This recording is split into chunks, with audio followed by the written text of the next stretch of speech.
Hello friends and welcome to the Exams Made Simple. So we are back again with the Hindu complete newspaper analysis for 16th of June 2020. तो अभी हम prelims perspective से जो news items हैं जो कि आपको prelims में और मेंस में भी आपको हेल्प करेंगे वो देखेंगे. इसके बाद हम एडिटोरियल सेक्शन का दूसरा वीडियो जब बनाएंगे तब आप उसमें देखेंगे. So let's start with the questions first. Question देने से पहले नीचे कमेंट और डिस्क्रिप्शन सेक्शन में आपको सारी लिंक्स दी हैं जो हमारे सोशल मीडिया प्लेटफॉर्म्स हैं एवं जो दूसरी लिंक्स है जहाँ पे आपको एडिटोरियल्स और जो क्वेश्चंस हैं डेली आंसर राइटिंग की प्रैक्टिस जो टर्म्स पोर्टल में की जाती है. So you can access that from the links given in the description comment section below. पहले आज के क्वेश्चंस देख लेते हैं. पहला क्वेश्चन है consider the following statements regarding coral bleaching. Coral bleaching से रिगार्डिंग स्टेटमेंट्स है. पहला स्टेटमेंट है it occurs when coral polyps expel zooxanthellae that live inside their tissues. तो जूजैंथले जब निकल जाते हैं कोरल पॉलिप से तब ये होता है. दूसरा स्टेटमेंट है increase in the sea surface temperature is the only cause of coral bleaching. यानी कि सी सरफेस का जो टेम्परेचर है वो एकमात्र कारण है कोरल ब्लीचिंग का. तो आपको बताना है कौन सा सही है कौन सा गलत. One only, two only, both या नन. तो बहुत ईजी क्वेश्चन है ये, एक एक करके बताते हैं. पहला स्टेटमेंट बिल्कुल सही है. जूजैंथले जब निकल जाते हैं कोरल पॉलिप से तब जाके आपका कोरल ब्लीचिंग होता है. दूसरा स्टेटमेंट गलत है. क्यों? क्योंकि केवल एकमात्र कॉज ये नहीं है. अगर गंदगी आपके ओशन में ज़्यादा आ गई तो भी आपकी कोरल ब्लीचिंग हो जाती है. जैसे बहुत सारे कॉजेज होते हैं. ओके, क्योंकि कोरल जो होते हैं वो बहुत एक particular range of temperature and precipitation ये सारी चीज़ें वो मांगते हैं. सैलिनिटी ये सारी चीज़ें उसके अंदर एक फैक्टर होती है. तो आप इसको याद रखिएगा. Second will be wrong. Answer will be A, one only. दूसरा क्वेश्चन है Biplab Kumar Sharma committee sometimes seen in news is associated with which of the following. तो बिप्लव कुमार शर्मा कमेटी में से किस कारण से बनाई गई है. A is Assam accord, B is Naga peace process, C is instrument of accession, D is Naxal emergency. तो इनमें से कौन सा कॉज है किसके लिए बिप्लव कुमार शर्मा कमेटी बनाई गई थी. तो इसका करेक्ट आंसर है ए असम अकॉर्ड. असम अकॉर्ड 1985 में किया गया था. राजीव गांधी उस समय हमारे यहाँ के प्राइम मिनिस्टर थे. ओके, तो असम अकॉर्ड किया गया था 1985 में. And that is for establishing the peace in the Assam region. जो असम में इतनी बड़ी 6 साल तक इंसर्जेंसी चल रही थी 1979 से 1985 तक, काफ़ी ब्लडशेड हुआ. ओके, तो उस समय 1985 में असम पीस अकॉर्ड किया गया था 1985 में. ठीक है ना. तो that is another thing important, you should remember that. Question number 3 is the state of food security and nutrition in the world 2019 report. State of food security and nutrition in the world 2019 report इनमें से कौन publish करता है. Options are A international food policy research institute IFPRI, B is United Nations Food and Agriculture Organization UNFAO, C is United World Health Organization, D is none of the above. So the correct answer for this will be B, United Nations Food and Agriculture Organization. B will be the answer, जो कि State of Food Security and Nutrition in the World 2019 report निकाला है जिसने की. ठीक है ना. तो this is another thing which is important. I hope you got clarity regarding these 3 questions. अब आगे मूव करते हैं न्यूज़ एनालिसिस पार्ट की तरफ. तो पहली जो न्यूज़ है वो है 2 Indian high commission staff abducted and then released by the Pakistan. तो पाकिस्तान ने क्या किया कि इंडियन हाई कमीशन के 2 स्टाफ मेंबर्स को अपने यहाँ अरेस्ट कर दिया, एबडक्ट कर दिया. उसके बाद उन्होंने छोड़ दिया. इनके नाम है पॉल सेल्वाधास एंड द्विमु ब्रह्म. ओके, तो पॉल सेल्वाधास और द्विमु ब्रह्म ये 2 लोग थे जो कि इंडियन हाई कमीशन यानी कि जो एम्बेसी है, इंडिया की एम्बेसी जो पाकिस्तान में है वहाँ काम करते थे. आप सबको पता होना चाहिए there are diplomatic mission which are carry down, जिसमें कि क्या होता है एक कंट्री दूसरी कंट्री में अपने कॉन्सल्स भेजती है, अपने एजेंट्स भेजती है. एजेंट्स मतलब इन द सेंस एम्बेसडर्स भेजती है. ठीक है ना, एम्बेसी में. तो वो क्या होता है कि वहाँ पे काम करते हैं. उनको जो मॉनिटर करता है एक्ट, वो एक्ट कहलाता है Vienna convention on diplomatic relation 1961. तो ये Vienna convention on diplomatic relation 1961 है जो कि आपका मॉनिटर करता है ये पूरी चीज़ें, इस कॉन्सुलर रिलेशंस को मॉनिटर करता है. ठीक है ना. और इसी का कोड ऑफ कंडक्ट रूल 1992 में आया था जो कि इंडिया और पाकिस्तान के बीच में डिप्लोमेट्स की सिक्योरिटी सेफ्टी के लिए किया गया था. तो ये आपको 2 चीज़ें याद रखने की, Vienna convention on diplomatic relations है और दूसरा code of conduct of 1992 that ensure the safety of Indian and Pakistani diplomats during hostile exchanges. तो क्या होता है कि एक कंट्री जैसे इंडिया का कोई मिशन चल रहा है आपके पाकिस्तान में, हमारे यहाँ के काउंसलर्स हैं, हमारे यहाँ के एम्बेसडर्स हैं जो कि वहाँ पर हैं, तो वो क्या करेंगे अगर उनको हॉस्टाइल इन्वायरमेंट मिलता है या उनके साथ कोई गलत चीज़ होती है तो उनको मॉनिटर करने के लिए यही 2 एक्ट हैं, कन्वेंशंस है. Vienna convention on consular relations 1961 का, दूसरा आपका है Vienna convention on diplomatic relation 1961 और दूसरा आपका कोड ऑफ कंडक्ट ऑफ 1992. ठीक है ना. तो अब मैं थोड़ा आपको एक चीज़ बताना चाहता हूँ कि वियना कन्वेंशन में आर्टिकल 29 जो है, याद रखिएगा वियना कन्वेंशन का आर्टिकल 29 बोलता है the person of a diplomatic agent shall be in inviolable, the person of a diplomatic agent shall be inviolable. तो इनको भी डिप्लोमेटिक एजेंट ही कहा जाता है, याद रखिएगा, इनको डिप्लोमेटिक एजेंट ही कहा जाता है ना। तो आप कुछ गलत मतलब मत निकालिएगा। He shall not be liable to any form of arrest और डिटेंशन, इसके ऊपर कोई भी क्रिमिनल केस नहीं लगता। याद रखिएगा, अगर कोई काउंसलर है या कोई एम्बेसडर है जो कि दूसरी कंट्री में, इंडिया का कोई व्यक्ति अगर वहाँ पे, तो वहाँ पे क्रिमिनल केस नहीं लगेगा उसके अगेंस्ट। 24 घंटे में उनको वो देश जरूर छोड़ना पड़ता है, जैसे कि इंडिया ने अभी किया था, पाकिस्तान के 2 व्यक्तियों को बोला कि आप 24 घंटे के अंदर छोड़ दो, लेकिन क्रिमिनल केस उनके ऊपर नहीं लागू किया गया, ठीक है ना। तो ये वियना कन्वेंशन ही बोलता है। दूसरा ये है कि the receiving state shall treat him with due respect and shall take all the appropriate steps to prevent any attack on that person freedom और डिग्निटी। तो उस व्यक्ति की फ्रीडम डिग्निटी के ऊपर कोई भी अटैक नहीं होना चाहिए, उस व्यक्ति की रिस्पेक्ट में कोई भी कमी नहीं होनी चाहिए। आर्टिकल 29 होता है जो कि वियना कन्वेंशन 1961 का डिप्लोमेटिक रिलेशंस के ऊपर है, ऐसा वो कहता है। तो याद रखिएगा, this was another thing which is important. I hope you got clarity regarding this. अब हम थोड़ा लास्ट से मूव करते हैं, क्योंकि लास्ट से ज़्यादा न्यूज़ें आती हैं, है ना। तो वहाँ से हम मूव करके एक एक करके ऊपर आएंगे। तो यहाँ पे जो स्पोर्ट्स सेक्शन में न्यूज़ है वो हिमा दास नॉमिनेटेड फॉर खेल रत्न। तो असम गवर्नमेंट ने क्या किया है, हिमा दास को, जो कि स्प्रिंटर है यानी कि रनर है, उनको नॉमिनेट किया है फॉर द राजीव गांधी खेल रत्न। तो राजीव गांधी खेल रत्न 2000 मतलब उनके लिए 2018 में उनकी जो परफॉर्मेंस थी उसके लिए राजीव गांधी खेल रत्न में उनको नॉमिनेट किया गया। उनका सिलेक्शन होता है कि नहीं ये अलग बात है, लेकिन असम गवर्नमेंट इनको नॉमिनेट कर चुकी है ना। क्यों किया है कि Hima Das is the first track athlete to win a global title at the under 20 world championship in Finland 2018। तो फिनलैंड में 2018 में अंडर 20 वर्ल्ड चैंपियनशिप हुई थी, तो हिमा दास पहली ट्रैक एथलीट बन गई थी जिन्होंने उसमें गोल्ड टाइटल जीता है। आज तक कोई भी ये फीट कोई भी इंडियन ने अचीव नहीं किया था, ठीक है ना। तो she became the first track athlete to win a global title at the under 20 world championship in Finland 2018। तो फिनलैंड में हुआ था अंडर 20 वर्ल्ड चैंपियनशिप, वहाँ पे हिमा दास ने स्प्रिंटर के तौर पे वो जीता था। That is another thing which is important. Exports fall 36% इन में, ट्रेड डेफिसिट नैरोज। अब देखो, सबसे पहली बात तो यहाँ पे आपको याद रखना कि ट्रेड डेफिसिट क्या होता है। जैसे कि फिस्कल डेफिसिट होता है ना, फिस्कल डेफिसिट होता है, करंट अकाउंट डेफिसिट होता है, ये सारी चीज़ें हैं। अपन को देखना है कि ट्रेड डेफिसिट क्या होता है। तो ट्रेड डेफिसिट में 2 चीज़ें आती हैं। पहली चीज़ आती है एक्सपोर्ट, यानी कि भारत अपने यहाँ से कौन सी चीज़ें बना करके बाहर बेच रहा है। दूसरा होता है इम्पोर्ट, यानी कि भारत बाहर से कितनी चीज़ें अंदर अपने यहाँ खरीद रहा है। ओके, फॉर एग्जाम्पल अगर नोकिया की बैटरी है, बैटरी अगर चाइना से बन रही है, अगर वो इंपोर्ट हो रही है तो वो इंपोर्ट में आ जाएगा। और अगर सपोज कोई पेट्रोलियम प्रोडक्ट है जो कि इंडिया से बन के बाहर जा रहा है, तो वो हम एक्सपोर्ट में डालेंगे, ठीक है ना। तो जो एक्सपोर्ट माइनस इंपोर्ट होता है, एक्सपोर्ट माइनस इंपोर्ट होता है, वो आपका कहलाता है ये ट्रेड डेफिसिट या ट्रेड सरप्लस कहलाएगा। कैसे कहलाएगा? अगर आप एक्सपोर्ट माइनस इंपोर्ट करो, यानी कि सपोज आप 100 रुपये का एक्सपोर्ट करते हो और 50 रुपये का इंपोर्ट करते हो, तो ये एक्सपोर्ट माइनस इंपोर्ट करने में आ जाएगा +50। तो अगर एक्सपोर्ट माइनस इंपोर्ट प्लस में आ रहा है, इसका मतलब है कि आप ट्रेड सरप्लस पे चल रहे हो। ट्रेड सरप्लस क्यों? क्योंकि आपका एक्सपोर्ट ज़्यादा है। और अगर यहाँ पे सब बोलो एक्सपोर्ट माइनस इंपोर्ट करने पे, एक्सपोर्ट आप 50 रुपये का कर रहे हो केवल और इंपोर्ट आप 100 रुपये का कर रहे हो, तो आपका क्या कहलाएगा? वो एक्सपोर्ट माइनस इंपोर्ट कैसा हो जाएगा? -50 हो जाएगा। तो अगर ये माइनस में आ रहा है एक्सपोर्ट माइनस इंपोर्ट, इसका मतलब है कि आप ट्रेड डेफिसिट में चल रहे हो, ठीक है ना। अब ट्रेड डेफिसिट नैरो हुआ है, लेकिन ऊपर दिखा रहा है कि एक्सपोर्ट फॉल किए हैं। तो अगर एक्सपोर्ट घट रहा है, एक्सपोर्ट डिक्रीज हो रहा है और आपका ट्रेड डेफिसिट भी डिक्रीज हो रहा है, इसका मतलब है कि इंपोर्ट भी आपका डिक्रीज हो रहा है, ठीक है ना। अगर एक्सपोर्ट डिक्रीज हो रहा है और ट्रेड डेफिसिट भी डिक्रीज हो रहा है, इसका मतलब क्या है कि इंपोर्ट भी आपका डिक्रीज हो रहा होगा। तो वही वाली बात है कि इंपोर्ट भी डिक्रीज हुए हैं और एक्सपोर्ट भी डिक्रीज हुए हैं ड्यूरिंग द लॉकडाउन पीरियड। और हमारा सबसे अधिक जो डिक्रीज हुआ है ऑयल में बहुत हमने इंपोर्ट डिक्रीज किया है। ऑयल में क्योंकि ऑयल प्राइसेस भी बहुत कम हो गई थी और तो उसकी अमाउंट जो थी, उसकी नेट वैल्यू भी बहुत ज़्यादा डिक्रीज हो गई थी। दूसरा, फैक्ट्रीज काम नहीं कर रही थी, रेलवे काम नहीं कर रही थी, तो हमको बहुत ज़्यादा ज़रूरत थी नहीं फ्यूल की, तो वहाँ पे भी हमारा बहुत कम इंपोर्ट हुआ है। तो that is another thing which is the reason for which our trade deficit is narrowing down and all, ठीक है ना। यहाँ बात कर लेते हैं क्रिसिल की। तो GDP contraction would endanger the MSMEs. अब ऐसा कहा जाता है कि जीडीपी अगर कॉन्ट्रैक्ट होगी तो वो एमएसएमईज के लिए बहुत ज़्यादा खतरा है। तो ऐसा किसने कहा है? ऐसा क्रिसिल ने कहा है। तो क्रिसिल के बारे में थोड़ा आपको बता देता हूँ। क्रिसिल क्या है? क्रिसिल जिसका पहले का नाम था credit rating information services of India limited.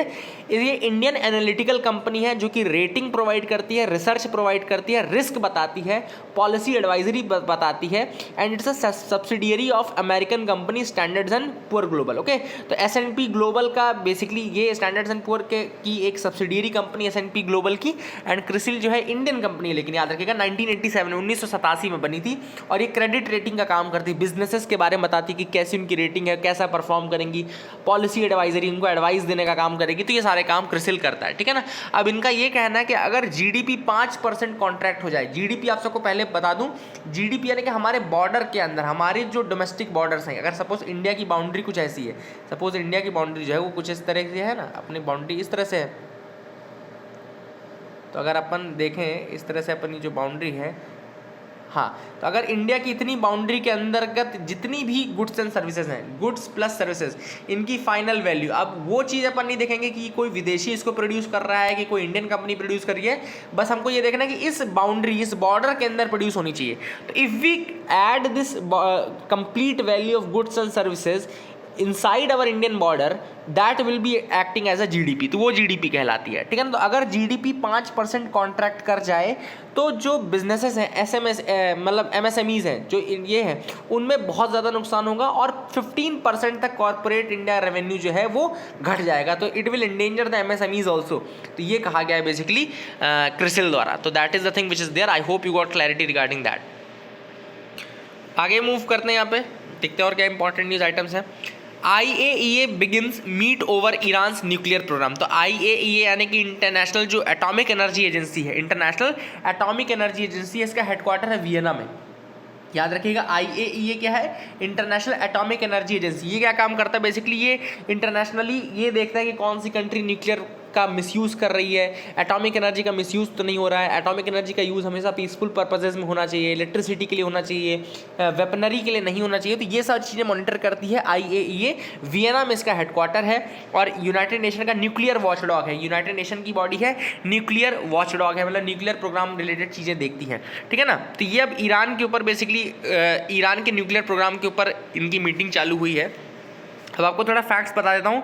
ये इंटरनेशनल एटॉमिक एनर्जी एजेंसी जो है ये प्रमोट करता है peaceful use of nuclear energy and to inhibit the use for any military purpose. तो मिलिट्री पर्पस में न्यूक्लियर का यूज़ ना हो, इसको रोकने का काम करता है, और सिर्फ ये देखता है कि पीसफुल पर्पसेस के लिए न्यूक्लियर का काम हो। इसको ऑटोनॉमस बॉडी की तरह बनाया गया था 29 जुलाई 1957 को, 29 जुलाई 1957 को इसको बनाया गया था। It was established independently of the United Nations through its own international treaty. IAEA statute, the IAEA reports to both the United Nations General Assembly and Security Council. ये इंडिपेंडेंटली बनाई गई थी यूनाइटेड नेशंस, ऐसा नहीं कि United Nations ने इसको बनाया था, इंडिपेंडेंटली अपनी ट्रीटी के थ्रू बना था ये, लेकिन ये report United nation general assembly को भी भेजता है और सिक्योरिटी काउंसिल को भी भेजता है, इसीलिए इसको यूएन की बॉडी कहने लगे हैं, ठीक है ना। IAEA के 3 मेन मिशन है, 3 मेन मिशन है इसके। पहला है पीसफुल यूजेस, यानी कि न्यूक्लियर का इस्तेमाल पीसफुल यूजेस के लिए करना चाहिए। सेफ गार्ड, यानी कि जो कंट्रीज हैं वो सेफ गार्ड्स प्रॉपर रख रही है कि नहीं रख रही हैं, उसका मिलिट्री यूज तो नहीं कर रही हैं। तीसरा न्यूक्लियर सेफ्टी, यानी कि हाई स्टैंडर्ड्स, न्यूक्लियर सेफ्टी के हाई स्टैंडर्ड्स होने चाहिए, फुकुशिमा जैसा एक्सप्लोजन नहीं होना चाहिए। तो ये सारी चीज़ें देखने का काम IAEA का है। तो I hope you got clarity regarding that as well. आगे मूव करते हैं, देखते हैं और क्या इंपॉर्टेंट न्यूज आइटम्स है जिनके बारे में डिस्कस करना है। Dilution of labour laws put children at risk, activist. तो एक्टिविस्ट का कहना है कि जो लेबर लॉज है उनका अगर डाइल्यूशन हुआ तो चिल्ड्रंस को बहुत ज़्यादा टफ कैटेगरी में ला देंगे। अब आप सबको पता है कोविड-19 के टाइम में लेबर लॉज में बहुत सारे चेंज किए गए, जैसे कि वर्किंग आवर बहुत स्टेट्स ने बढ़ा दिए, 8 घंटे से बढ़ा करके 12 घंटे तक काम करने का उन्होंने लॉ बना दिया था। कुछ मतलब अलग अलग स्टेट्स ने बहुत सारे लॉज को सस्पेंड भी कर दिया, जो लेबर लॉज उनको सस्पेंड भी किया। तो यहाँ पे ऑथर ने बोला कि 2 तरीके के सस्पेंशन हमको देखने को मिले 2 कैटेगरीज में। पहला है अलाउइंग लॉन्गर वर्किंग आवर्स, तो एक तो ये हुआ कि ज़्यादा घंटे तक काम करना पड़ा। दूसरा सस्पेंशन ऑफ लेबर राइट्स, तो दूसरा कई स्टेट्स में लेबर राइट्स से सस्पेंशन किए गए। अब इन चीज़ों से the easing of norms will take an over lead to an overall increase in the exploitation, insecurity and informalization of labour. तो ऑथर का ये कहना है, यहाँ पे जो एक्टिविस्टों का ये कहना है कि अगर आप इस तरीके से लेबर लॉज को लैक्स करेंगे, यानी कि रिलैक्स करते जाएंगे कि लेबर जो राइट्स हैं उनको हटा दोगे, आप डाइल्यूट कर दोगे। दूसरा, अगर आप वर्किंग आवर्स को इस तरह से बढ़ा दोगे without proper scrutiny, without proper law passing and all, तो उससे होता क्या है कि उससे that causes insecurity and informalization of labour. हमको लेबर का फॉर्मलाइजेशन करना है, वहीं हम इनफॉर्मलाइजेशन की तरफ चलेंगे। The loss of bargaining power among the labourers and deterioration of their working condition. तो ये 4 मेजर इशूज हैं, इसको आप मेंस में भी यूज कर सकते हो। तो ऐसा नहीं कि ये सिर्फ प्रीलिम्स में यूज होगा, ये मेंस में भी आपका यूज हो सकता है कि ये इनसिक्योरिटी आती है, इनफॉर्मलाइजेशन आता है, loss of bargaining power among the labours आता है, क्योंकि वो बार्गेन नहीं कर पाते, अब उनके पास राइट्स ही नहीं है तो कैसे बार्गेन करेंगे। चौथा जो है वो है deterioration of the working condition, उनकी वर्किंग कंडीशन है और ज़्यादा खराब हो जाती है। तो but the impact on children and adolescent will be more severe. इसका इम्पैक्ट लेकिन सबसे ज़्यादा जो होगा वो चिल्ड्रन में होगा और एडोलसेंट में होगा, ठीक है ना। And it will lead to an increase in the hazardous work condition. तो जब लेबर लॉज कमज़ोर हैं तो हैजार्डस वर्किंग कंडीशन में भी उनको काम करना पड़ेगा, क्योंकि फिर कंपनीज रिस्पॉन्सिबल नहीं है ना आपको लॉस प्रोवाइड, आपको हाइजीन प्रोवाइड करने के लिए, क्योंकि उन्होंने ऑलरेडी लेबर लॉस को डाइल्यूट कर दिया, आपके राइट्स को उन्होंने ऑलरेडी खराब कर दिया है। अब यहाँ पे एक फैक्ट दिया कि India contributes nearly 15% of global child and adolescent labour. अगर हम ग्लोबल चाइल्ड और एडोलसेंट लेबर्स को देखें तो उनमें से 15% इंडिया में अकेले हैं। मतलब अगर 100 लड़के ऐसे हैं जो चिल्ड्रन हो या एडोलसेंट कैटेगरी में हैं और काम कर रहे हैं, तो उनमें से समझ लो 15 तो इंडिया में ही काम कर रहे हैं। पूरे वर्ल्ड में अगर 100 हैं तो 15 इंडिया में काम कर रहे हैं। तो ये एक परसेंटेज है, 15% के आसपास है।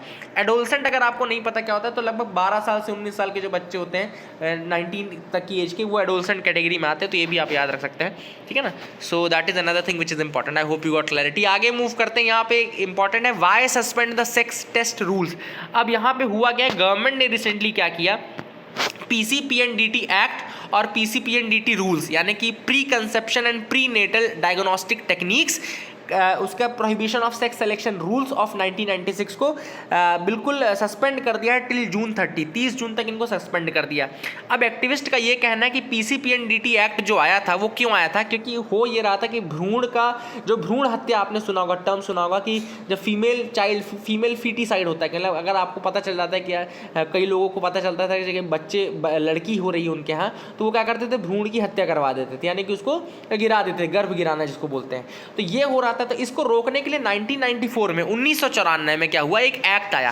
एक्ट का नाम था preconception and prenatal diagnostic technique, यानी कि प्री नेटल यानी कि बर्थ से पहले जो होने वाले टेस्ट हैं, यानी कि ये टेस्ट करना कि क्या वो लड़का होगा या लड़की होगा, इस टेस्ट पे पूरी तरीके से बैन लगा दिया गया था। क्यों बैन लगा दिया गया, ताकि फीमेल फीटिसाइड को रोका जा सके। और जो इंडिया में सेक्स रेशियो डिक्रीज हो रहा था, सेक्स रेशियो मतलब कि जितना नंबर ऑफ फीमेल है अब पर 1000 मेल, 1000 मेल में कितनी महिलाएं हैं, ये आपका सेक्स रेशियो बताता है, फीमेल सेक्स रेशियो बताता है। तो ये घटता जा रहा था, जैसे कि हरियाणा में अगर आप देखो तो 800 की लाइन में है, मध्य प्रदेश में देखो तो 940 के आसपास है, ठीक है ना। तो ये 1000 पे 1000 या 1000 से ज़्यादा होना चाहिए। अब वो घटते घटते कई स्टेट्स में 800 की लाइन में पहुंच गया, कई स्टेट्स में 900 की लाइन में पहुंच गया। तो क्यों हो रहा था ऐसा, क्योंकि लोगों को लगता था कि अगर लड़का पैदा होता है तो ज़्यादा बेटर है घर के लिए, इनकम में ज़्यादा होगा, उसकी शादी नहीं करनी पड़ेगी, डावरी नहीं देनी पड़ेगी। तो ये कुछ रीजंस होते थे जिसके यानी कि सेक्स सेलेक्टिव टेस्ट होते थे, और इसको रोकने के लिए PCPNDT एक्ट 1994 का आया, यानी कि preconception and prenatal diagnostic techniques act 1994, और उसको रोकने के लिए रूल्स जो है वो 1996 में 1996 में आए।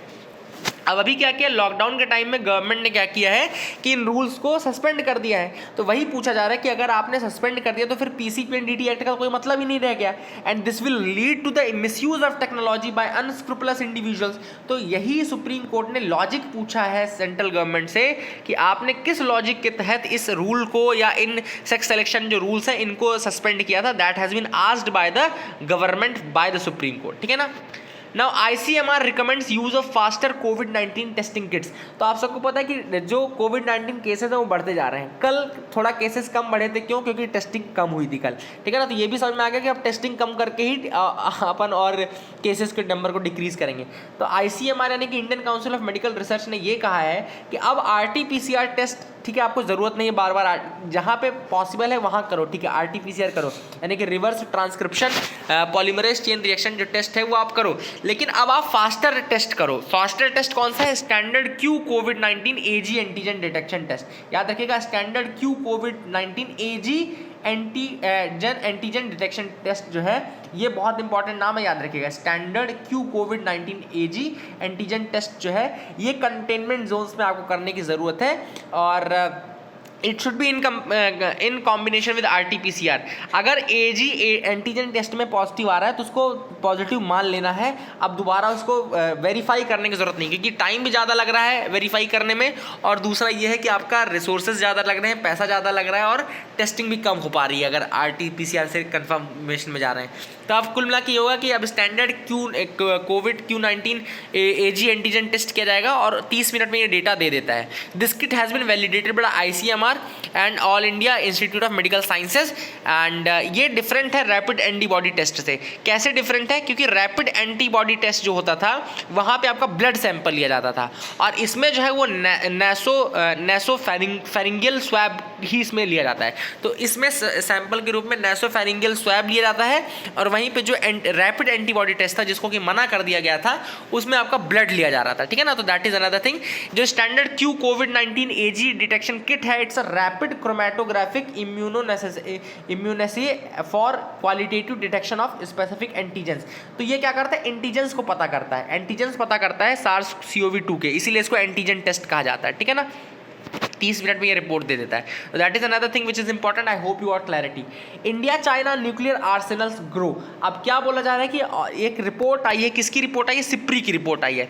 सिप्री क्या है? बेसिकली आपका Stockholm international peace research institute है, वो अपना ईयरबुक निकाल रहा है 2020 का, उसने निकाला है। Stockholm international peace research institute जो है ये एक इंटरनेशनल इंस्टीट्यूट है जो कि स्वीडन में बेस्ड है। कहाँ पे है? स्टॉकहोम, स्वीडन में बेस्ड है। ये रिसर्च करता है इस फील्ड में कि किस कंट्री के पास कितना वेपनरी है, कहाँ पे कितने आर्सेनल है, न्यूक्लियर किसके पास कितना है, ये सारे रिसर्च का काम करता है। बना कब था ये? 1966 में बना था सिप्री, स्टॉकहोम में है, स्वीडन में, ठीक है ना। अब इसने ये पता किया है कि इंडिया और चाइना का जो न्यूक्लियर आर्सेनल है, यानी कि न्यूक्लियर वेपन जो है इंडिया चाइना के पास, वो इंक्रीज हुए हैं, वो बढ़ गए हैं, ठीक है ना। लेकिन एक और चीज़ ये बताता है कि इंडिया के पास चाइना और पाकिस्तान दोनों से कम है न्यूक्लियर वेपन। हमारी कंट्री में चाइना और पाकिस्तान दोनों से कम न्यूक्लियर वेपन है, चाहे पाकिस्तान के पास भी हमसे ज़्यादा है। पाकिस्तान का जो न्यूक्लियर वेपन है वो 160 के आसपास है, इंडिया का जो न्यूक्लियर वेपन है वो 150 के आसपास है, ठीक है ना। तो हमसे ज़्यादा न्यूक्लियर वेपनरी पाकिस्तान के पास है, ये इंपॉर्टेंट है। यहाँ पे 2 ट्रीटीज़ का जिक्र हुआ था, new start treaty and the second one is the intermediate range and short range missile treaty, INF treaty. अब ये जो ट्रीटी है ये दोनों US और USSR के बीच में हुई थी, यानी कि 1987 में आपकी INF ट्रीटी हुई थी, इंटरमीडिएट रेंज मिसाइल ट्रीटी जो है वो 1987 में हुई थी। अब ये अभी रिसेंटली इससे USA विड्रॉ कर गया है ना, USA विड्रॉ कर गया। उसने ये कहा कि रशिया बार बार इसको वायलेट करता है, इसलिए वो विड्रॉ कर गए। तो जो new start treaty, it's a treaty between United States of America and Russian Federation on measures for further reduction और limitation of strategic offensive arms. तो स्ट्रेटेजिक ऑफेंसिव आर्म्स जो है उनको कम करने के लिए न्यू स्टार्ट ट्रीटी आई थी, और ये 2011 में आई थी, 5 फरवरी 2011 में आई थी न्यू स्टार्ट ट्रीटी। और आपका जो INF ट्रीटी है वो 1987 में 1987 में आई थी, याद रखिएगा। INF ट्रीटी 1987 में आई थी और न्यू स्टार्ट ट्रीटी 2011 में आई थी। जो न्यू स्टार्ट ट्रीटी है वो स्टार्ट ट्रीटी जो 1991 में थी उसकी सक्सेसर है। इसके पहले स्टार्ट ट्रीटी आई थी, स्टार्ट उसकी सक्सेसर है न्यू स्टार्ट ट्रीटी जो कि 2011 में आई, ठीक है ना। अब इसमें स्ट्रेटेजिक रिडक्शन करना है बेसिकली आपको, और इट विल लैप्स इन 2021, 2021 में लैप्स हो जाएगी। और अगर इसको लैप्स होने से बचाना है तो इसको 5 साल के लिए फिर से एक्सपेंड करना पड़ेगा। दूसरी ट्रीटी है intermediate range nuclear force treaty, INF treaty इसको बोलते हैं। ये भी कोल्ड वॉर की ट्रीटी 1987 में आया था, जिसमें कि ये बोला गया था कि जो इंटरमीडिएट रेंज के और शॉर्ट रेंज के लैंड बेस्ड मिसाइल्स हैं उनको कम करना था, उनको एलिमिनेट करना था पूरी तरीके से, ठीक है ना। एंड यूनाइटेड स्टेट्स ने इसमें 2 अगस्त 2019 को इससे विड्रॉ कर गया, तो यूनाइटेड स्टेट्स इससे विड्रॉ कर गया। सो that is another thing which is important. I hope you got clarity. So that is it for the day friends. और इतना ही था आज के न्यूज़पेपर में जो न्यूज़ एनालिसिस पार्ट है। एडिटोरियल के लिए हमारी दूसरी वीडियो के साथ बने रहें, उसमें हम काफ़ी डिटेल में एडिटोरियल डिस्कस करेंगे, उसके इंडियन एक्सप्रेस के भी और हिंदू के भी। सो that is it for the day. I hope you got clarity. Thank you and have a nice day.